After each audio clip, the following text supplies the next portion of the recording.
Hi betting experts, on Friday May the 9th we're off to Chester, the third and final day of the May meeting, quickening up ground conditions and a lovely weather forecast. Another top class card. We start off with our betting expert Daily Nap, sponsored by Priced Up Bet. It goes in the 235, the Huxley Stakes, 1 mile, 2 furlongs and 70 yards, a Group 2, Class 1, 4-year-olds and upwards, over 73 grand to the winner. And I think this is a really good opening for Space Legend after 261 days off the track. Now, William Haggis's 4-year-old is a very classy performer, owned now by Wathnan Racing. He's a smooth traveller with a sharp turn of foot. He's got form just below the top level, and this Group 2 looks the perfect fit on decent ground. They should go a reasonable gallop. Tom Marquand's been booked.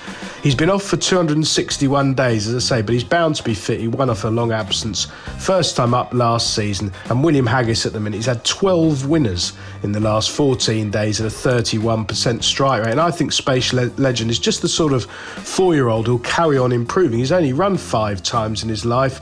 He handles fast ground well. He ran an absolute screamer at the Royal Meeting in the King George VII on the 21st of June last season, finishing second behind Calandigan. And if you watch that run back, well, the winner escaped basically, quickening clear at the furlong pole, and Space Legend, who was very free under James Doyle initially, had no chance, beaten 6 lengths there, but pulling clear of the rest, and I thought shaping well. So the quickening conditions are no bother at all. He's got a turn of foot.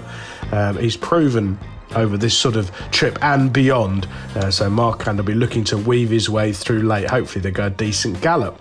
Our betting expert value angle selection, sponsored by Priced Up Bet, goes in the 410. It's an apprentice handicap over 1 mile, 4 furlongs and 63 yards, a Class 4, 4-year-olds and upwards, £11,500 the winner. And I think Small Fry can strike here for Gary and Josh Moore. Now, Gary and Josh, I think it's fair to say the jumping season that's just finished was mainly very disappointing for the Moors. They were out of form for several months during it, but to be fair, they've bounced back in the last 14 days with 4 winners, and generally speaking on all codes their horses are running pretty well. And Small Fry comes into the back of this race.